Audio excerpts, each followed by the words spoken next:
आजकल कुछ वीडियो और ऑडियो में ताल्लुक नहीं होता है, तो शायद टीवी में ऐसा आएगा कि अरुंधति रॉय ने कहा कि इस देश में रहना होगा तो वंदे मातरम कहना होगा।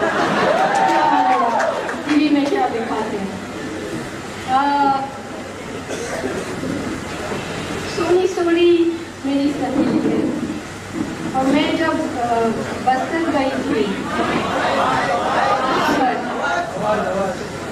सोनी सोनी के जिस्म के अंदर पत्थर डाला गया था एक पुलिस स्टेशन में। वो पत्थर कोर्ट में पेश किया गया था और जिस पुलिस स्टेशन ने वो किया उस पुलिसमैन को गैलेट्री अवार्ड मिला। तो बहुत एक्टिविस्ट ने इसका विरोध किया कि वो अवार्ड नहीं देने चाहिए था। मैंने कहा नहीं, अवार्ड ठीक है लेकिन उसका साइटेशन बदलना चाहिए, है ना।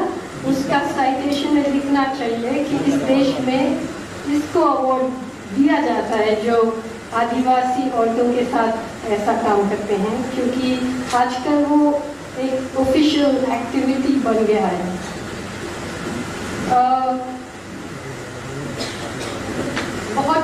बहुत लोगों ने बहुत कुछ बात रखा है और मैं I'm the second last speaker, so there's not all that much that's left to say. लेकिन पहली बात मैं ये कहना चाहूँगी कि जो आजकल बोल रहे हैं लोग कि जो भारत माता की जय नहीं बोलते हैं वो एंटी नेशनल है। वैसे तो मैं बहुत पुराना पापी है इसमें, तो मेरे ऊपर सेडिशन का इंक्वायरी और केसेस और आज उठाया जाएगा, कल उठाया जाएगा, कश्मीर में उठाया जाएगा, ये सब बहुत सालों से चल रहा है। लेकिन ये नेशनलिज्म क्या चीज़ है? अगर आप 1931, the first time that Baba Saheb Ambedkar met Gandhi, Gandhi asked him, why are you criticizing the struggle for the homeland? You know, why are you criticizing the Congress? And his reply was, Gandhi ji, I have no homeland. No untouchable worth his name would be proud to call this his land. Right? So, for different people, the homeland means different things. And we have every right to quarrel with other people's definitions of what this homeland is. There's a lot of confusion about this Bharat Mata Ki Jai slogan, because in the map that the RSS has in its official headquarters, Bharat Mata includes Pakistan and Bangladesh. It's Akhand Bharat, right? But if you say Pakistan Zindabad, then it's wrong. So I don't know what the logic is. Recently, now there's something going around about, someone said, but Bharat is the name of a man in Hindu mythology, so when did he become a Mata?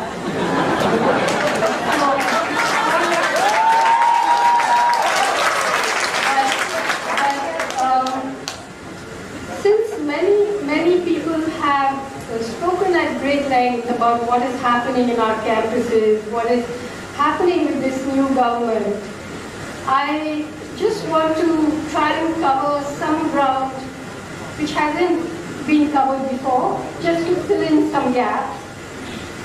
So,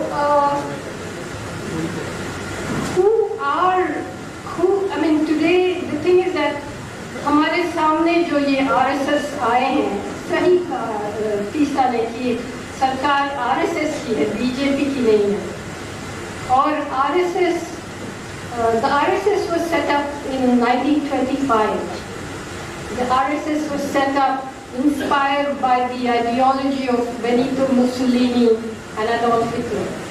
तो ऐसा नहीं है कि हम लोग उनको फांसीवाद कह रहे हैं, वो खुद कह रहे हैं कि हमें उसी से इंस्पायर हो हमने ये आरएसएस बनाया है।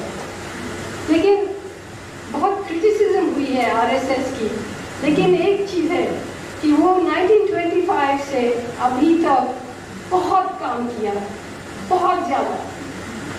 उनका 4000 से ज़्यादा शाखा है, लाखों के हिसाब से स्वयंसेवक है। They have their own publication division, their own trade union, their own women's wing, their own Adivasi wing, their own leprosy wing, their own scholars, if you can call them that. We are today, as I said several times, the war is not against dissent. The war is against thought itself. So we are witnessing a war between those who know how to hate and those who know how to think. So, because why is this new syllabus being written? Why is Dinanath Batra being unleashed on the young people? Even the Hindutva-vadis want their own children's brains to be shut down by those books, because you cannot be a thinking person and support that ideology. You know, they can mass produce trolls on the social media, but they cannot produce a single real thinker. So this is the battle that is we are up against. But अगर हम लोग सोचते हैं कि सिर्फ RSS हमारे आगे खड़े हैं, ये बहुत बड़ा गलती है।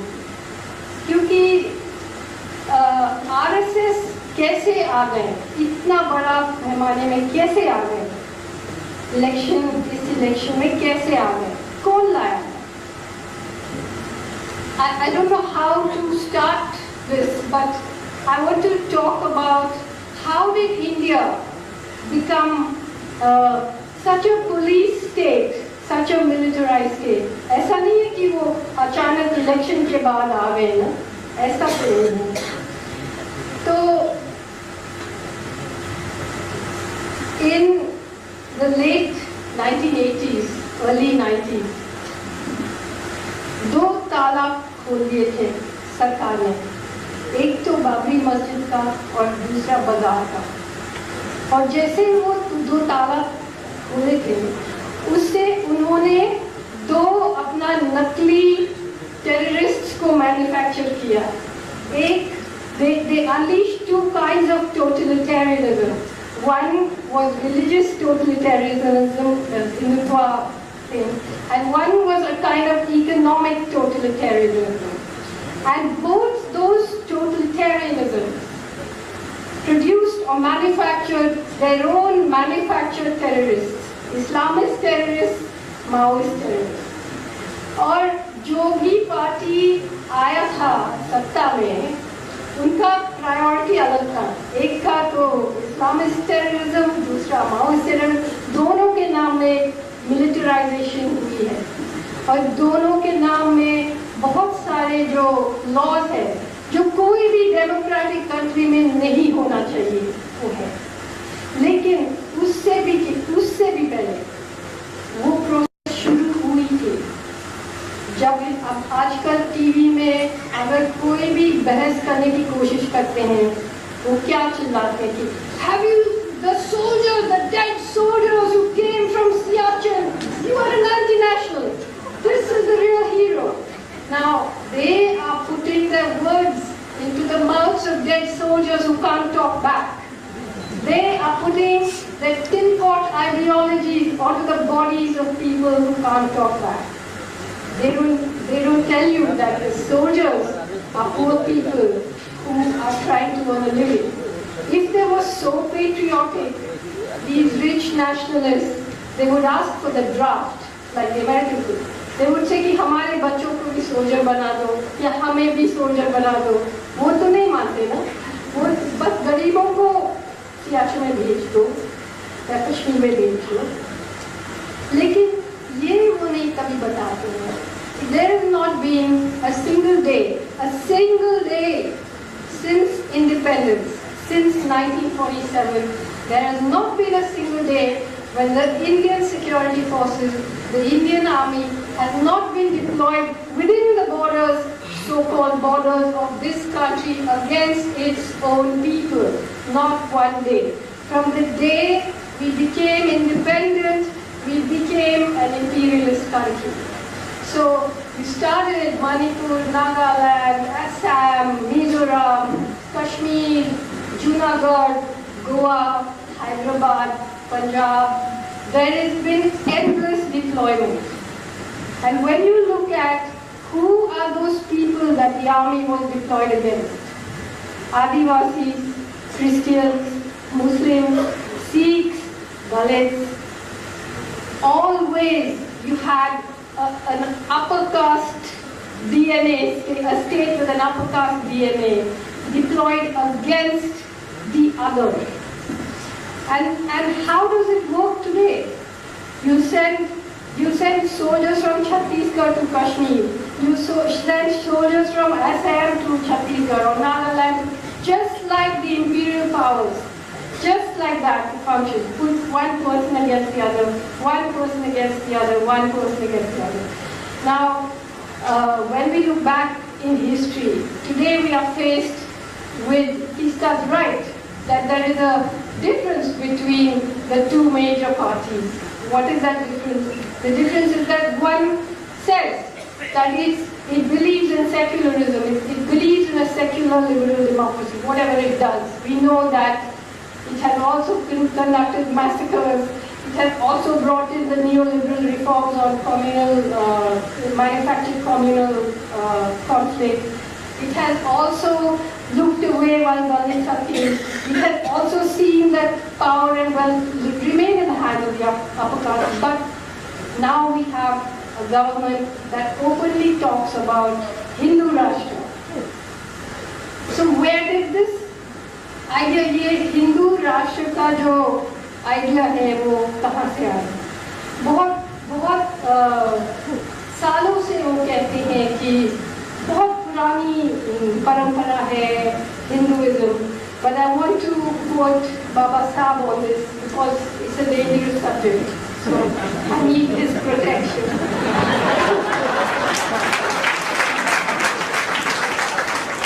So Baba Sahib Ambedkar said, the first and foremost thing that must recognize is Hindu society is a myth. The name Hindu was given by Mohammedans to the natives who lived east of the Indus for the purpose of distinguishing themselves.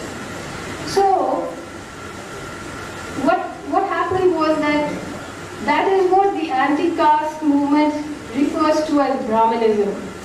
There was not Hinduism.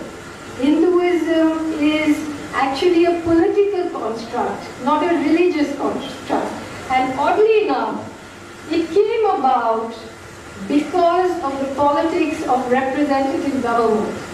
When the age of empire changed, when it was no longer possible to ride an army into power and say that I am the emperor, and when you had representative government, you had to now make a constituency. And that is when this coalition of castes, people used to only say, पहले वो सिर्फ ये बोलते थे, मैं बनिया हूँ, मैं ब्राह्मण हूँ, मैं ठाकुर हूँ, मैं परया हूँ, मैं पुलिया हूँ, मैं नायक हूँ, and then they began to be, फिर उन्होंने एक constituency बनाने में लगे थे, जब subject, like a subject became a citizen became a voter needed a constituency. And that was when they started to form this. And at that time, and that is why the institutionalized murder of Rohith Vemula is at the center of this politics. We have to understand this history. At that time, what was to be done with the Dalit constituency? There was not a Dalit constituency, it was called untouchable. It was also a coalition of castes, but there were 44 million people. उससे पहले हजारों लाखों लोग जो दलित हैं वो इस्लाम they had embraced Islam, they had embraced Sikhism, they had embraced Christianity, and much before that Buddhism, to get away from caste. But now this new evangelism came in, saying we need to bring the Dalit constituency into the Hindu fold to expand our numbers. Otherwise we'll lose power. And so it became very, very important. And that is how this whole politics of Hindutva began. So today, the thing is, the threat is that there are other kinds of mobilization going on. जैसे हम अभी इस सरकार को किस चीज से डर लग रहा है? अलग मुसलमानों से अलग से तो डरने लगते हैं, दलित अलग रहेंगे तो डरने लगते हैं, आदिवासी अलग रहेंगे तो डरने लगते हैं, ओबीसी अलग रहेंगे तो कोई बात नहीं, लेफ्ट अलग रहेंगे तो कोई बात नहीं। लेकिन रोहित वेमुला के जो मर्डर है उसके बाद इन सब के बीच में एक कॉन्वर्सेशन शुरू हुआ यूनिवर्सिटीज में और जेएनयू में और वैसे भी public.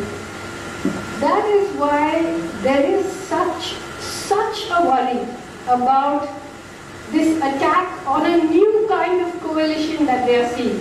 Very, very worried. Now, when we mobilize ourselves, we got to keep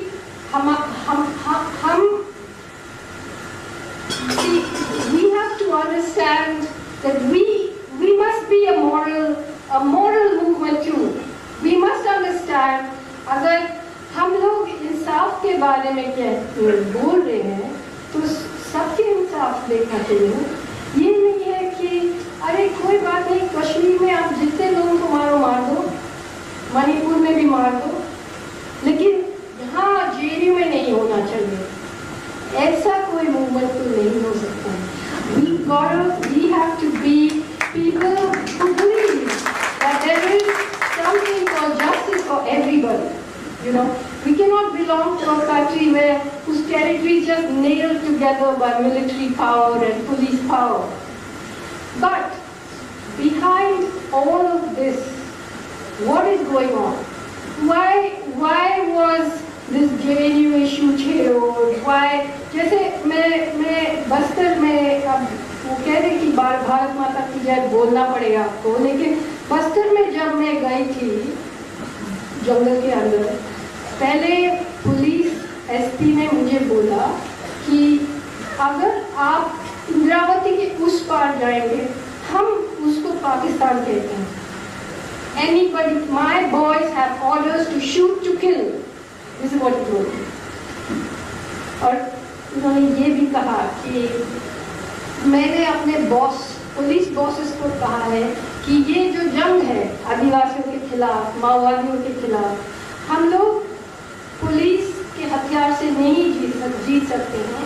तभी जीत पाएंगे जब हर आदिवासी के घर में टीवी नहीं होगा, क्योंकि टीवी से वो लालच सीखेंगे और जब लालची हो जाएंगे उनको हम खत्म कर सकते हैं। तो अभी आरएसएस के पीछे भी एक ताकत है और वो आइडियोलॉजी नहीं है। जैसे गुजरात का कांड जब हुई 2002 में, सबसे पहले कौन खड़े हो गए थे मोदी के पीछे? कॉर्पोरेशन। उन्होंने कहा कि this is a prime ministerial candidate, you know, and Modi is not the first person to become a prime minister after having been at the helm of affairs when a massacre took place.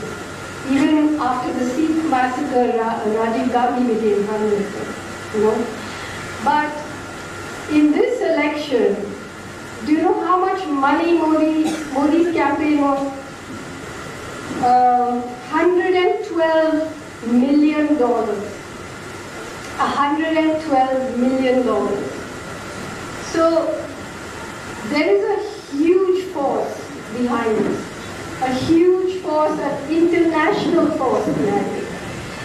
So we must remember, जैसे अभी जब हम लोग बोलते हैं जय भीम और लाल सलाम, बहुत लोगों ने ये भी सोचे हैं कि जब फ्री मार्केट या न्यू लिबरल इकोनॉमिक्स आएंगे तो जातिवाद खत्म हो जाएगी।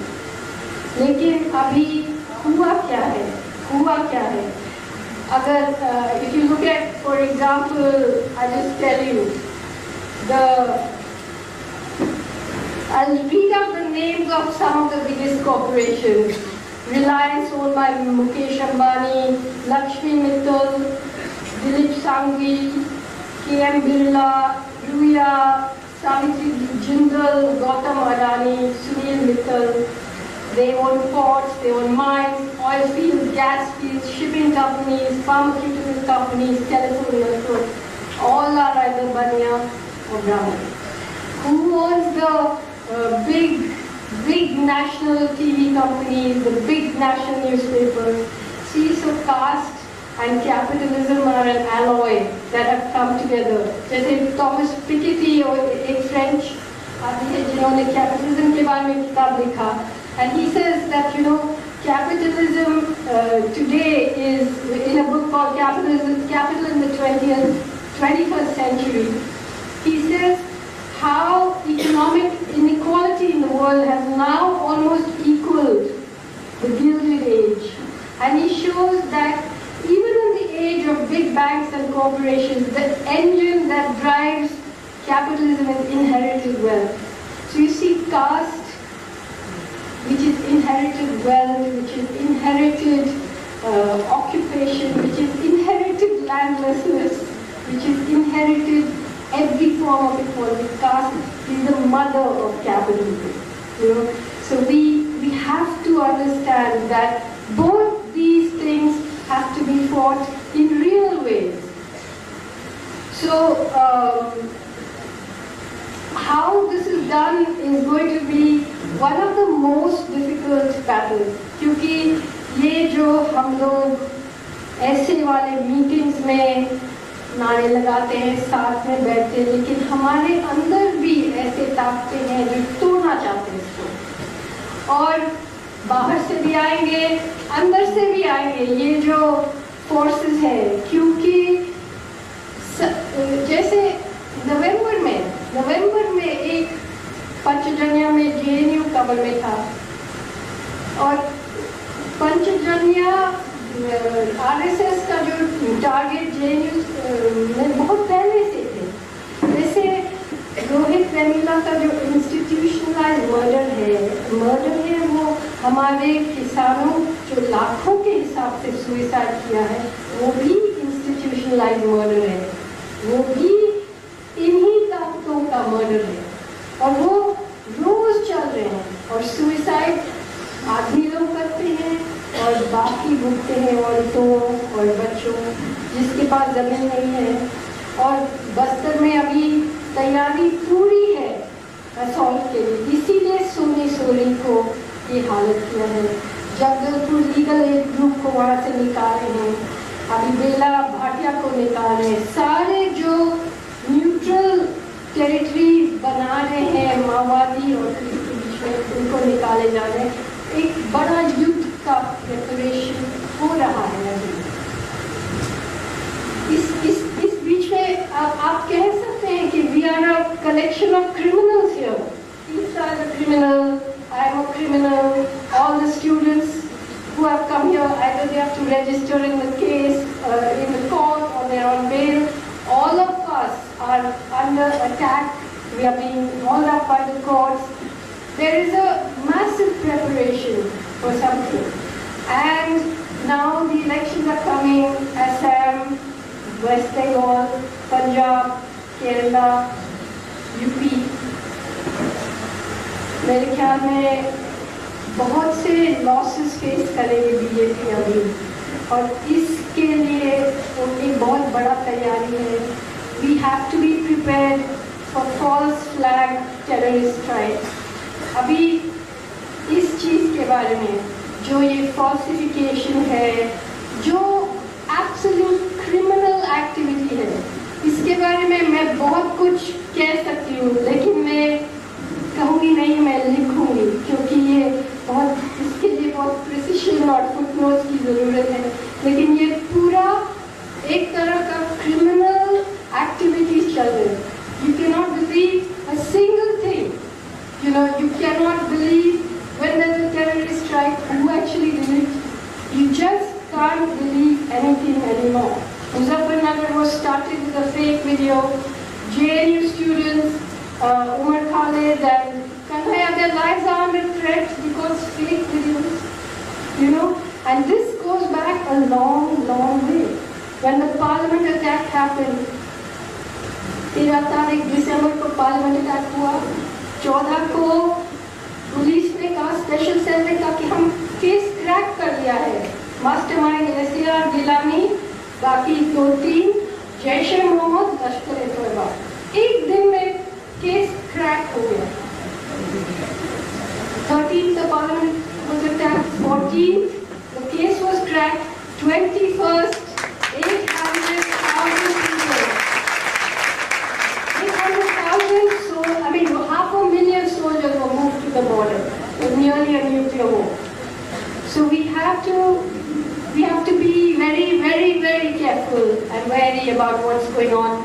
We have a very important lecture, so I'm going to stop.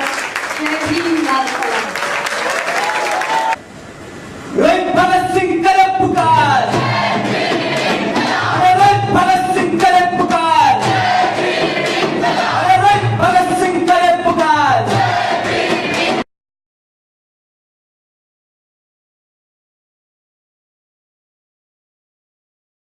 Hinduism is actually a political construct, not a religious construct.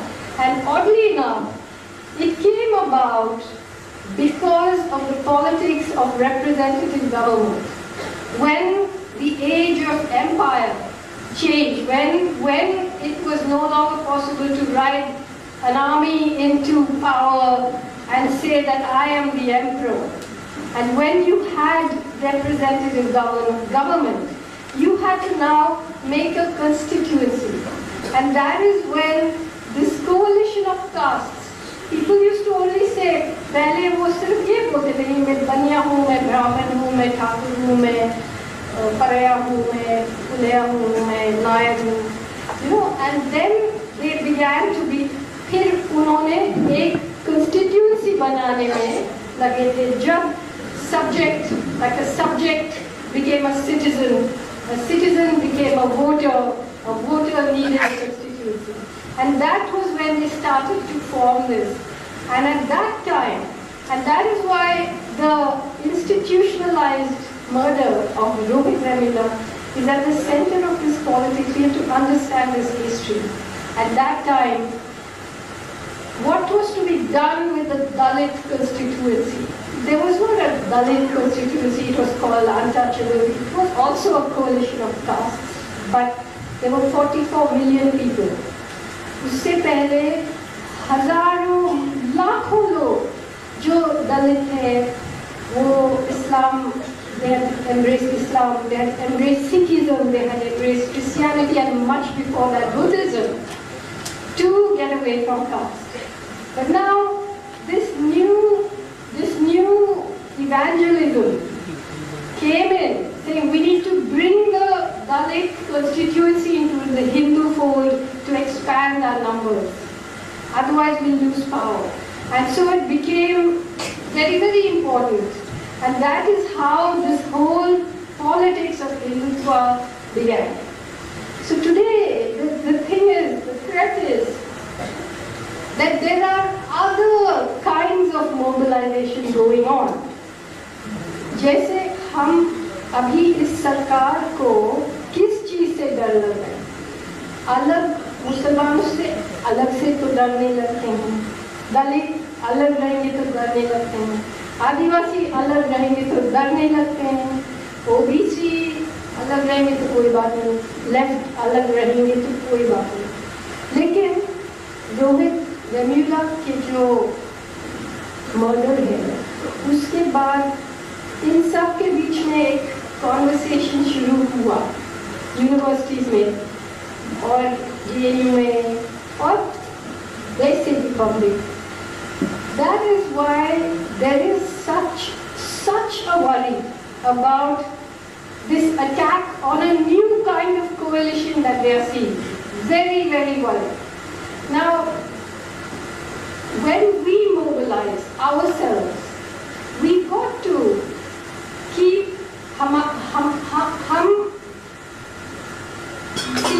we have to understand that we must be a moral movement too. We must understand अगर हम लोग इंसाफ के बारे में बोल रहे हैं तो सबके इंसाफ देखना चाहिए.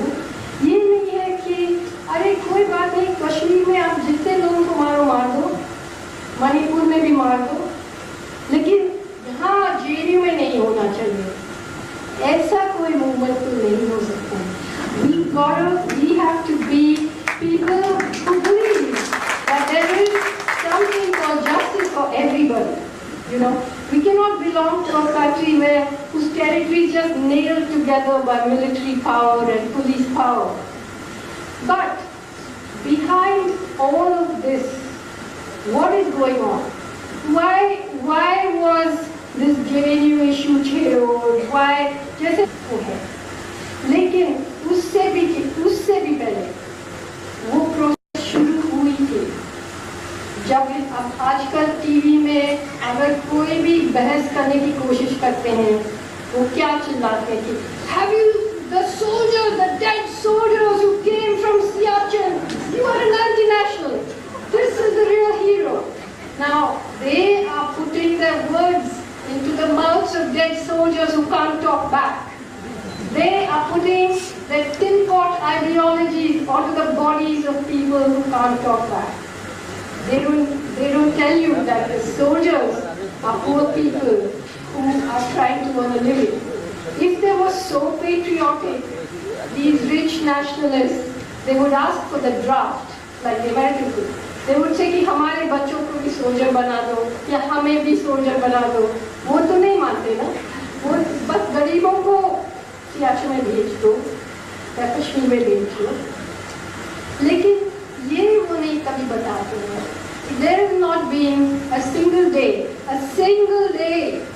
since independence, since 1947, there has not been a single day when the Indian security forces, the Indian army, has not been deployed within the borders, so-called borders of this country against its own people. Not one day. From the day we became independent, we became an imperialist country. So we started Manipur, Nagaland, Assam, Mizoram, Kashmir, Junagadh, Goa, Hyderabad, Punjab. There has been endless deployment. And when you look at who are those people that the army was deployed against, Adivasis, Christians, Muslims, Sikhs, Dalits, always you had an upper caste DNA, a state with an upper caste DNA deployed against the other. And how does it work today? You send soldiers from Chhattisgarh to Kashmir. You send soldiers from Assam to Chhattisgarh or Nagaland, just like the imperial powers. Just like that it functions. Put one person against the other, one person against the other, one person against the other. Now, when we look back in history, today we are faced with, he starts right, that there is a difference between the two major parties. What is that difference? The difference is that one says that it believes in secularism, it believes in a secular liberal democracy, whatever it does. We know that it has also conducted massacres. It has also brought in the neoliberal reforms on communal, manufactured communal conflict. It has also looked away while Dalits are killed. It has also seen that power and wealth remain in the hands of the upper caste. But now we have a government that openly talks about Hindu Rashtra. So where did this idea, ये हिंदू राष्ट्र का जो idea है वो कहाँ से आया। बहुत सालों से वो कहते हैं कि बहुत पुरानी परंपरा है Hinduism, but I want to quote Baba Sahib on this because it's a dangerous subject, so I need his protection.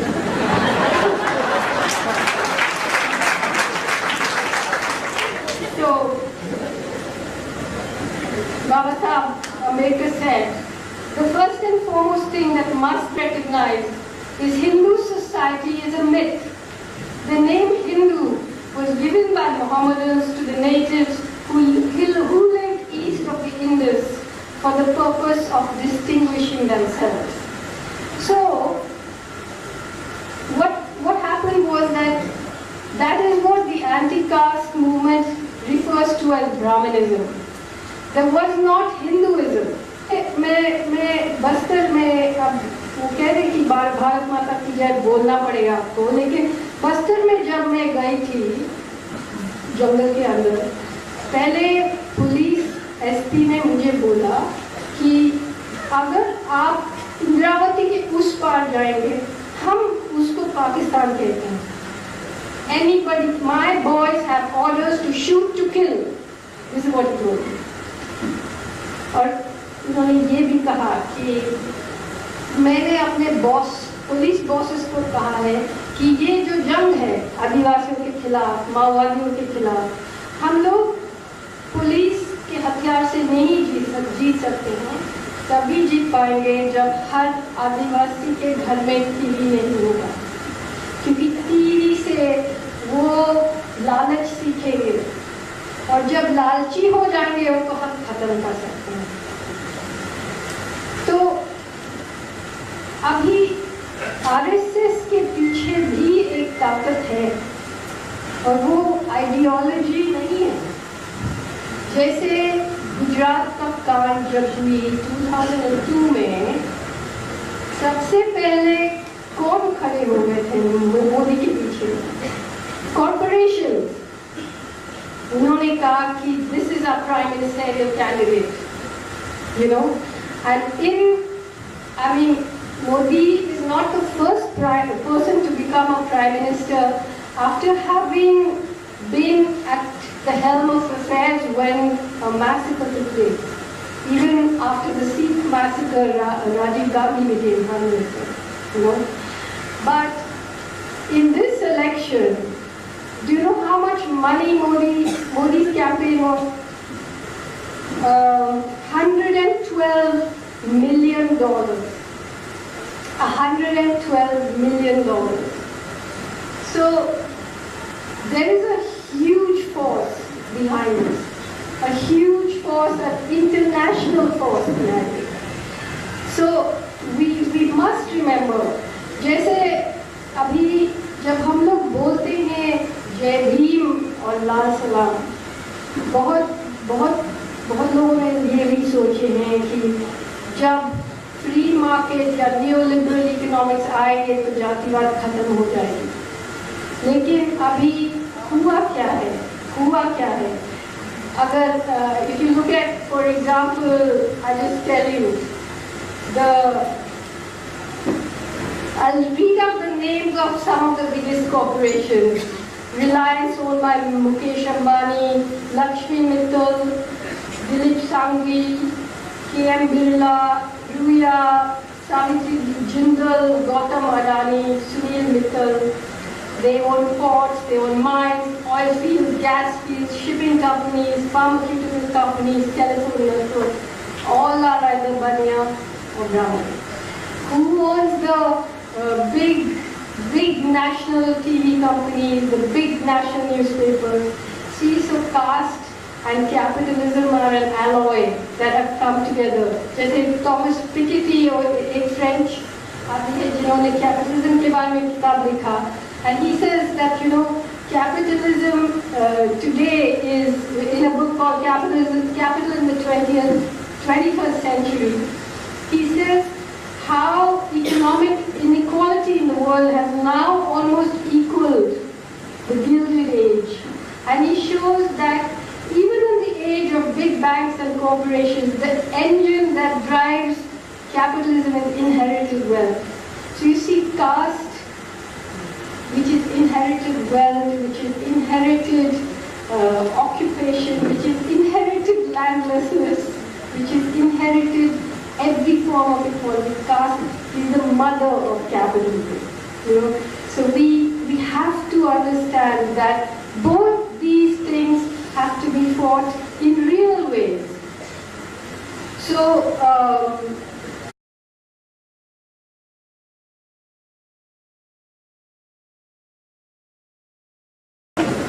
जय भीम और लाल सलाम। अब जब हमारे सामने टीवी कैमरास है, आजकल कुछ वीडियो और ऑडियो में ताल्लुक नहीं होता है, तो शायद टीवी में ऐसा आएगा कि अरुंधति रॉय ने कहा कि इस देश में रहना होगा तो वंदे मातरम कहना होगा। टीवी में क्या दिखाते हैं? सोनी सोनी मेरी सहेली है, और मैं जब बस्तर गई थी, सोनी सोनी के जिस्म के अंदर पत्थर डाला गया था एक पुलिस स्टेशन में। वो पत्थर कोर्ट में पेश किया गया था, और जिस पुलिस स्टेशन ने वो किया, उस पुलिसमैन को गैलेंट्री अवार्ड मिला। तो बहुत एक्टिविस्ट ने इसका विरोध किया कि वो अवार्ड नहीं देने चाहिए था। मैंने कहा नहीं, अवार्ड ठीक है, लेकिन उसका साइटेशन बदलना चाहिए, है ना? उसका साइटेशन में लिखना चाहिए कि इस देश में इसको अवार्ड दिया जाता है जो आदिवासी औरतों के साथ ऐसा काम करते हैं, क्योंकि आजकल वो एक ऑफिशियल एक्टिविटी बन गया है।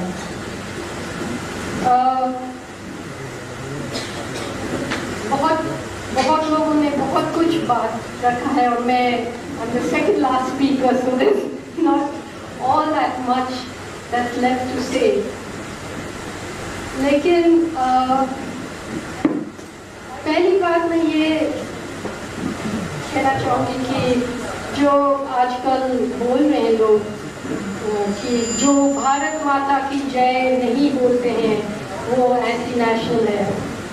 वैसे तो मैं बहुत पुराना पापी है इसमें, तो मेरे ऊपर सेडिशन का इंक्वायरी और केसेस, और आज उठाया जाएगा, कल उठाया जाएगा, कश्मीर में उठाया जाएगा, ये सब बहुत सालों से चल रहा है। लेकिन ये नेशनलिज्म क्या चीज़ है? अगर आप 1931, the first time that Baba Saheb Ambedkar met Gandhi, Gandhi asked him, why are you criticizing the struggle for the homeland? Why are you criticizing the Congress? And his reply was, Gandhiji, I have no homeland. No untouchable worth his name would be proud to call this his land. Right? So, for different people, the homeland means different things. And we have every right to quarrel with other people's definitions of what this homeland is.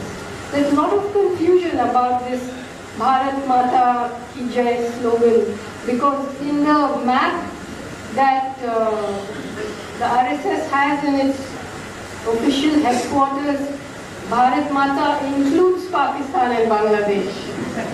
It's Akhand Bharat, right? But if you say Pakistan Zindabad, then it's wrong. So I don't know what the logic is. Recently, now there's something going around about, someone said, but Bharat is the name of a man in Hindu mythology. So when did he become a Mata?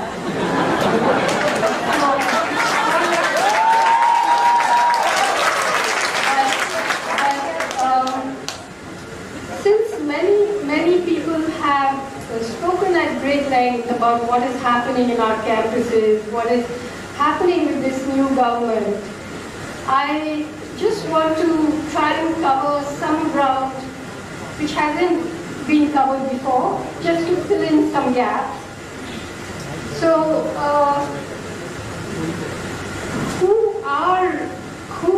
today the thing is that हमारे सामने जो ये RSS आए हैं, सही तीसरा नहीं कि सरकार RSS की है, BJP की नहीं है. और the RSS was set up in 1925. The RSS was set up inspired by the ideology of Benito Mussolini and Adolf Hitler. तो ऐसा नहीं है कि हम लोग उनको फासीवाद कह रहे हैं, वो खुद कह रहे हैं कि हमें उसी से इंस्पायर होके हमने ये RSS बनाया है. लेकिन बहुत क्रिटिसिज्म हुई है RSS की. लेकिन एक चीज़ है कि वो 1925 से अभी तक बहुत काम किया, बहुत ज़्यादा. उनका 4000 से ज़्यादा शाखा है, लाखों के हिसाब से स्वयंसेवक है. They have their own publication division, their own trade union, their own women's wing, their own Adivasi wing, their own leprosy wing, their own scholars, if you can call them that. We are today, as I said several times, the war is not against dissent. The war is against thought itself. So we are witnessing a war between those who know how to hate and those who know how to think. So because why is this new syllabus being written? Why is Dinanath Batra being unleashed on the young people? Even the Hindutva-vadis want their own children's brains to be shut down by those books. Because you cannot be a thinking person and support that ideology. You know, they can mass produce trolls on the social media, but they cannot produce a single real thinker. So this is the battle that is we are up against. But हम लोग सोचते हैं कि सिर्फ RSS हमारे आगे खड़े हैं, ये बहुत बड़ा गलती है. क्योंकि RSS कैसे आ गए, इतना बड़ा पैमाने में कैसे आ गए, इस इलेक्शन में कैसे आ गए, कौन लाया? I don't know how to start this, but I want to talk about how did India become such a police state, such a militarized state. ऐसा नहीं है कि वो अचानक इलेक्शन के बाद आ गए ना, ऐसा तो नहीं. तो in the late 1980s, early 90s, दो ताला खोल दिए थे सरकार ने. एक तो बाबरी मस्जिद का और दूसरा बाजार का. और जैसे वो दो ताला खोले थे, उससे उन्होंने दो अपना नकली टेररिस्ट्स को मैन्युफैक्चर किया. एक they unleashed two kinds of totalitarianism. One was religious totalitarianism, the Hindutva thing, and one was a kind of economic totalitarianism.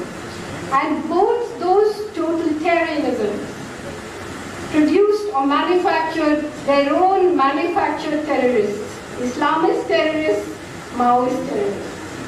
और जो भी पार्टी आया था सत्ता में, उनका प्रायोरिटी अलग था. एक था तो इस्लामिस्ट टेररिज्म, दूसरा माओइस्ट टेररिज्म. दोनों के नाम में मिलिटराइजेशन हुई है और दोनों के नाम में बहुत सारे जो लॉज है जो कोई भी डेमोक्रेटिक कंट्री में नहीं होना चाहिए.